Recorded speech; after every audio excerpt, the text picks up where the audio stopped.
বেতালা স্বাদ বানাইছে, বেতালা শীতল শীতল দিয়ে কাঁঠাল বিচি দিয়া লতি দিয়া রাঁধছে, বেতালা স্বাদ। বড়িয়া হয়েছে অনেকদিন পর।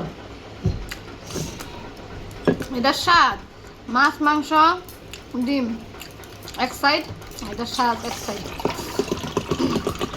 এটা আমার শ্বশুর বাড়ি খাওয়া হয় না, এদিকে বাপের বাড়ি আয়া মার থেকে আবদার করছিলাম, যখন আইছি তখন আর রাস্তার থেকে আবদার করে রেখে যাইছে। তো মা শরীর ভালো না, তবুও মা বানিয়ে খাওয়াইছে, বেতালা স্বাদ। কে কে ভালো পাও আমার মতো?